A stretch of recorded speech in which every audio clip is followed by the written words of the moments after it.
All right, comic book junkies, if you're ready to see some comic books, let me rephrase that. If you're ready to see some good comic books, one more time. If you're ready to see some great comic books, stick around.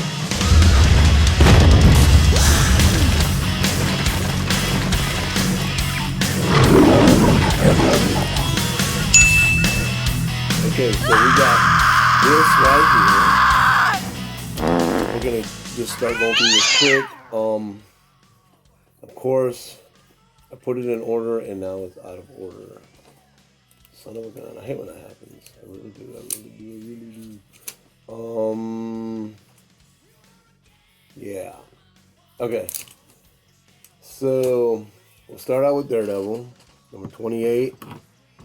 This is the first continuation of Elektra as Daredevil. I read it. It was really good. The only thing I don't understand, why is it a continuation? She doesn't actually show up in here in costume, so I don't know. But that's what the key says, so you got to roll with it. That's number 28 from this month, from actually this Wednesday. So that's cover A. And you got another Elektra cover. You're going to get a bunch of, or not, some more Elektra covers coming up as Daredevil. Some really nice. There's one where she's without the mask on issue 30, so pick that one up. I'm gonna grab it. So they had a cover B. This is cool, and this was the last one. But it's Man-Thing with the Daredevil costume. That's pretty cool. I never thought about that, so that was a good idea. I like it. I'm not a specker, but I have a feel. I would think that down the road, this would be one that people would want to get. Maybe Man-Thing shows up in the new Daredevil series. I don't know. Okay, so you can see a theme going on here. Joker number 1, Batman 251. Shout out to Man Cave for that one. Shout out to, I can't remember the name of the shop. They went out of business because of COVID. They sold me that. Nice guy. This is a great book. Tinian, I felt as soon as I opened the page and read the first dialogue panel, sucked into this deep story, backstory actually, of Gordon, not Flash Gordon, Jim Gordon. I'm not going to spoil anything for you, but if you can pick this up, you will not be disappointed. He does an end run around the character Joker, so it's not like the spotlight right on Joker, but comes up with a really cool and unique way to tell the story that comes in like the back door. You'll love this. It's really good. If you can find the B cover, an amazing B cover by Frank Quintley. I love this thing. And it actually has a small resemblance to the Joker from Batman 66. Oh, yeah, I love that. And Joker's a great character if you're an artist, to show your rendition. All the bright colors, the clown theme. There's just so much you can do with this character. I never liked the movie one or the one from Suicide Squad. I thought that was a stupid looking Joker, but this was cool. So that's Joker number 1. You'll like that. I'm recommend highly pick that up. So picked up these. Third print, Spider-Man number 55. So you know the first print was white, second print is red, third print is blue. So you got red, white, and blue. This is a Patrick Gleason cover. And I've come around to kind of like it. In the beginning, I just thought it was so just simplistic and too plain. I didn't understand why people were just going after and going nuts on this book, but it kind of grows on you. It is kind of cool. I wish he would have did like the whole Spider-Man or maybe a whole scene, but it is what it is. So I picked up the third prints. Put those in my book. Picked this up, was $1. Milestone stuff is hot. Never heard of the character. Cobalt, who's an anti-hero, who's developed a ruthless and fierce reputation. That he has the criminals believing that he's a cannibal. Not had a chance to read it. Sounds pretty cool though. And that's from June 1994. And then found this. This is cool. I think there's six issues of this. Though these are well, not really reprints, but DC put these books together to give away at gift shops and news media stores and hotels and transportation hubs like airports and stuff like that. So, from my research, there's a debate on whether these are remainder copies or these were printed when they put out the originals. It's a collection of a couple back issues, and the covers on each issue of these are the exact same, except the background color is different. So these were put out in January. This one was put out in January 1981, so in the early 80s. And Metarog said that he researched and found that they were printed later. So there's debate on all those three theories on how these came about. Just pretty cool to find in a dollar bin. And they're really thick, so there's like 2 or 3 issues in here. Okay, we're moving on. So I had 3 copies of the White Vision I found for $1. My comic shop, the small one where I do my poll, never got their DC Comics last week, so I didn't get Batman 106. And this always seems to happen whenever there's like a new character appearing in the title. I pre-ordered Punchline. Those never came in. I missed every issue of that, and I had pre-ordered several copies. So my Batman 106 didn't come in. The big shop that usually has a lot of back issues, they were all out of them, and I'm like, oh, great. So I called my friend Steve. I love Disney and comics. Shout out to him. Go check out his channel. I'm begging him to put out a haul video. I don't know what about Steve. I love his haul videos. They're so cool. He gets some great stuff, especially from dollar bins. And so I said, if you can find me 5 issues of Batman 106, I'll send you a copy of the White Vision. We ended up finding only 4, and called me and said, hey, what about 4? I said, that's fine. So I sent him the White Vision copy, and I sent him some early issue Venoms from the current run. And so I got my Batman 106. I was reading last night. When I got to this book, I was just too tired. I was falling asleep, so I never got to read it yet. But I am following this Infinite Frontier storyline. So what happens at one point, there's all these things going on. And I'm going to get into it because it's in here. But anyways, I got the cover B. And this has all the Bat family on it. I forget who does this cover. This is first appearance of Miracle Molly and debut of a new Scarecrow design. I like the new Scarecrow costume. It looks really, really freaking terrifying.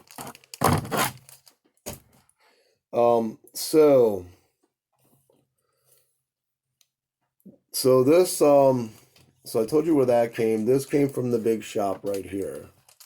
So I went there Friday or Thursday. Got all those. So I went back Friday. There was a book I left. I debated whether to get it. I ended up picking it up.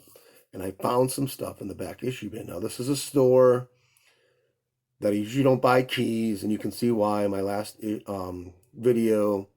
He overprices them. He prices them to near mint when they're not, and then a little bit higher. And usually they be the 8.5 to like 9.4 range. He prices them near mint, higher than near mint actually.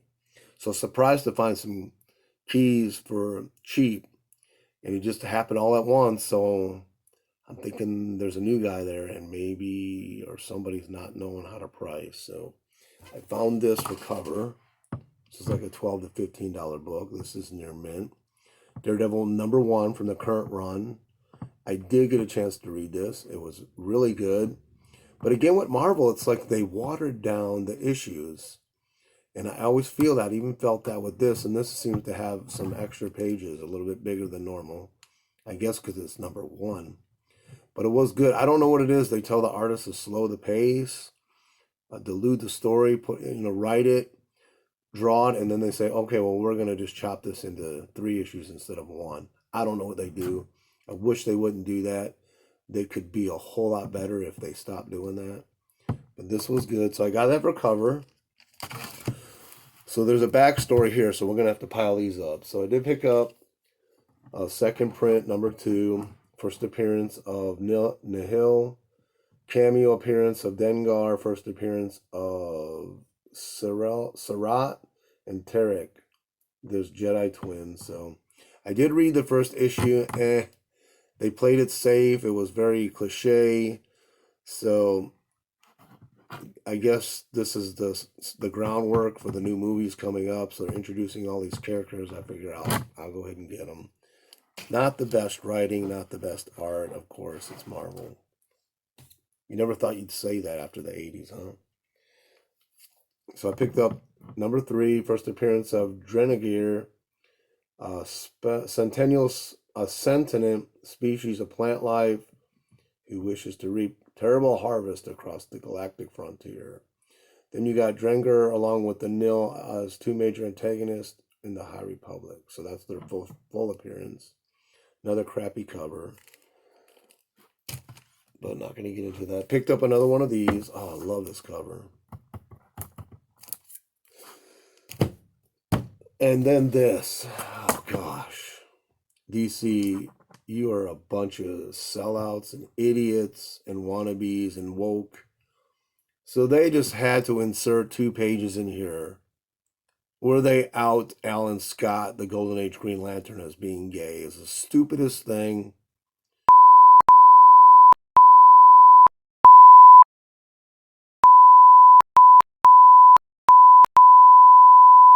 Anyways, it just kind of just threw the book off. It didn't need to be there. It wasn't necessary.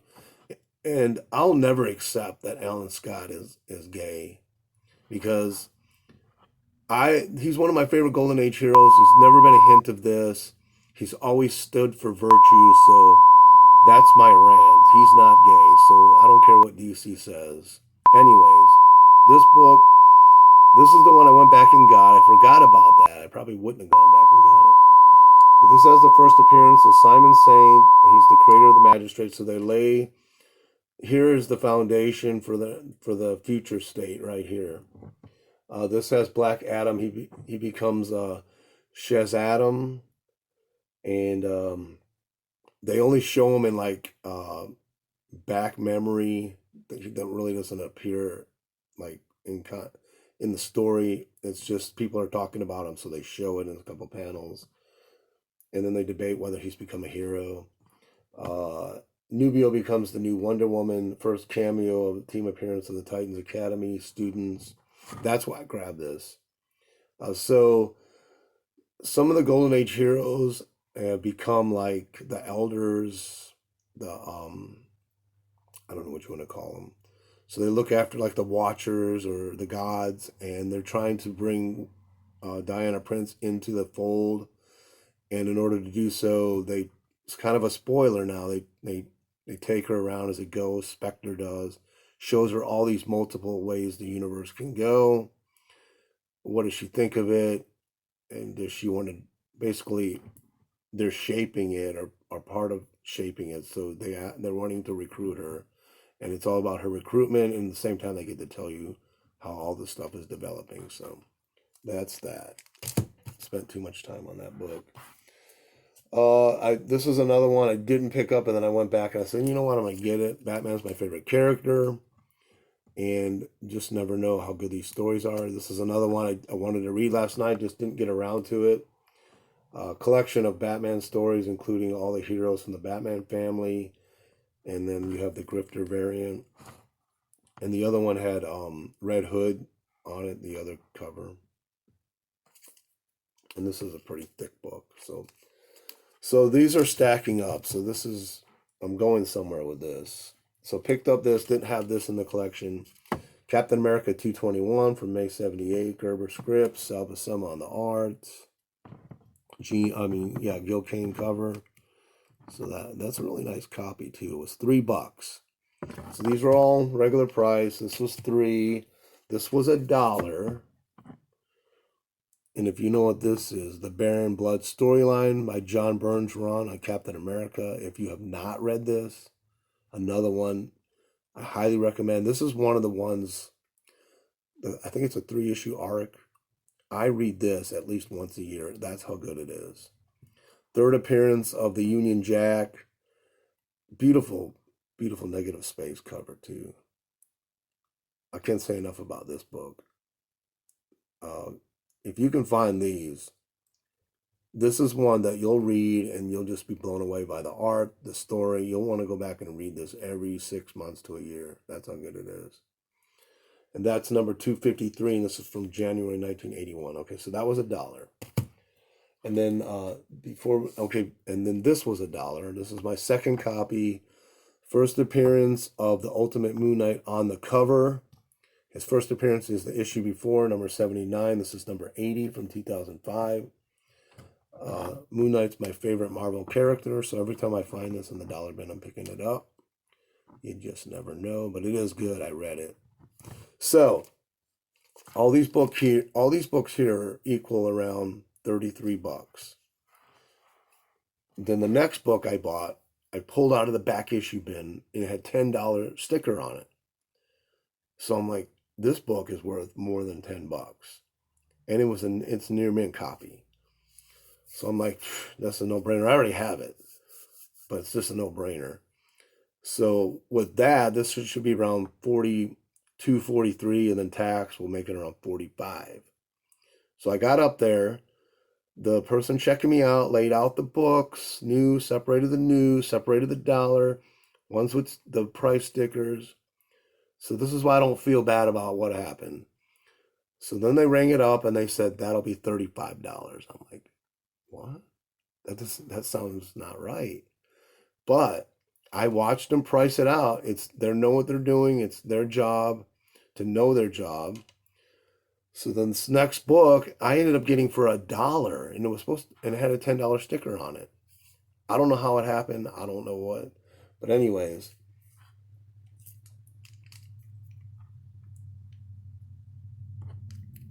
Captain America Annual, number 8. Classic Mike Zeck battle cover between Wolverine and Captain America. So this is a $30 book at least. In this grade, it could go for more.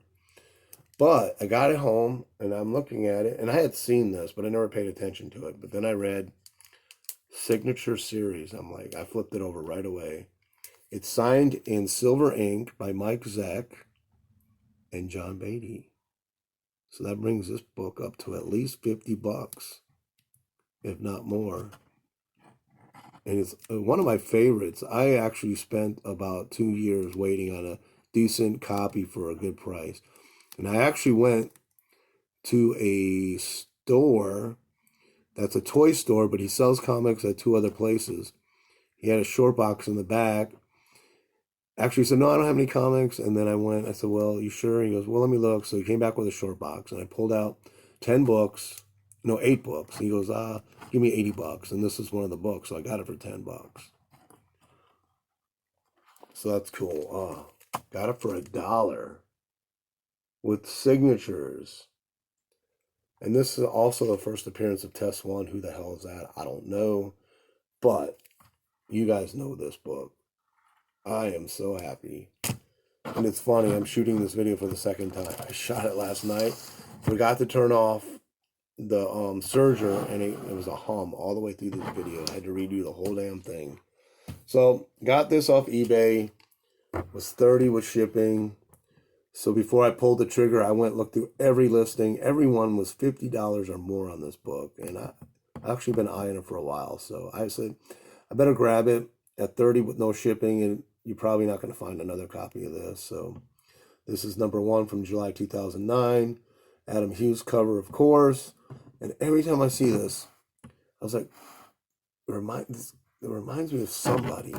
I could never figure out who. And someone on Instagram made a comment, hey, that's Doris Day. And I'm like, heck yeah, that is her. I know that Adam Hughes copied Doris Day's likeness. There's a famous photo of her where she has her hair like that. So that's pretty cool. So, yeah, so I got that for $30. Near mint copy. You always worry when they say near mint and they're $20 cheaper than everybody else. But I got it, and it is near mint. It looks like a 9.8 copy. I don't see one flaw in that book. So, okay, so the rest is Golden Age, eBay, and then one book from my comic shop. anytime I can find these Westerns, especially by Magazine Enterprises, for cheap. This was $17, and this is like a 7.0 copy, 6.5 maybe. Really nice shape. This has a Calico Kid story in there, so I'm obviously it has to be a reprint, because his first appearance was in 1949, and then he became Ghost Rider before this issue came out, and this is 1954. So Calico Kid, and it says it right there, he's the first Ghost Rider, the one by Dick Ayers, Frank Frazetta. So this is Great Western number 11. And in the A1 series, it's number 127 from October 1954. And yeah, it's a really nice copy. So all these next books were by one seller. They ended up being around $13.50 a piece. I have no idea who this is. I've seen it multiple times when I'm searching stuff. I said, let me grab it. It is art by C.C. Beck. He's co-creator of Captain Marvel, the original. And it has auto-binder scripts, so I know I couldn't go bad with that. This is from 1946. Number 4, Vic Verity. So pretty cool. So the next 6 are from all the same seller. So I picked up this. Just a cool Golden Age anthology on real stories about real heroes. October 1946. The war was just winding down at this time, World War II. And these are all really kind of nice copies. They're not high grade, but they're not tore up either. And that's why I grabbed most of these. Real Heroes number 11. Really like this book. This is a much bigger, so obviously, well, it looks bigger. I don't know if it is. This is from 1943, so we were just into the war. 2 years by this time. And just I love the cover. It looks really cool. And then the next one, I've been grabbing a lot of Captain Marvel Juniors and Master Comics lately whenever I can find them. So for $13.50, I'll grab it. It's from May 1950. Number 85, Kurt Schaffenberger cover. Bud Thompson, Frank Bali art and interiors, and then more auto binder scripts. These are always fun. The art's really good. And so if I can find it for under $30 in a nice shape with nothing detached and nothing missing, I will take it. I will take it. So this is probably the worst condition out of all the 6 books, Detective Comics. But anytime I can get for $13.50 a DC 10-cent issue from the early Silver Age. This is a Sheldon Moldoff cover. He's been in drawing Golden Age books since 1937 when he started with Dell.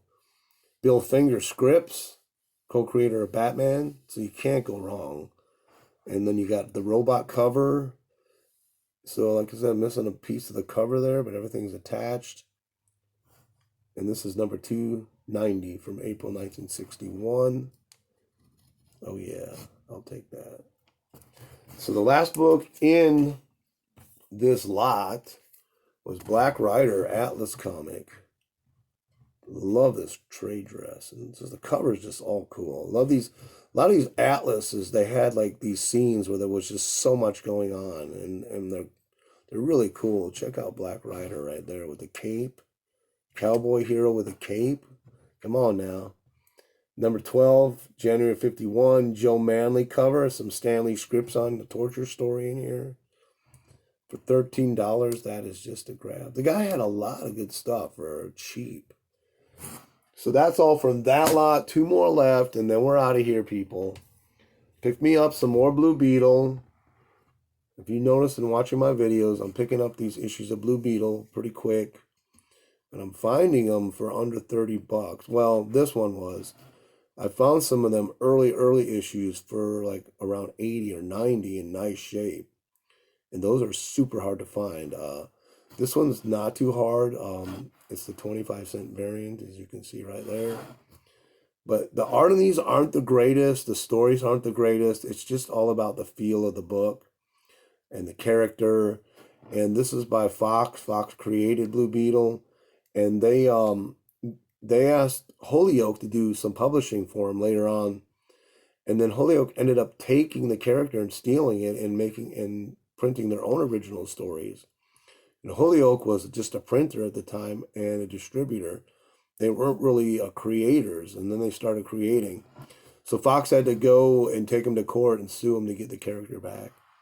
Then eventually in the late 50s, mid 50s, Charlton received or bought the rights, and then DC bought the rights from Charlton later on in the late 70s, early 80s. So just a cool looking Blue Beetle cover. And yeah, so the last book, then you can go to work, go to bed, do whatever you got to do. Go make love to your wife or your significant other. Yeah, I picked up another wow. So if you've watched my videos over the course of the last several years, you know that I'm really trying to complete this run. So picked up number 21 from January 1944. This has a 6-inch spine split in here.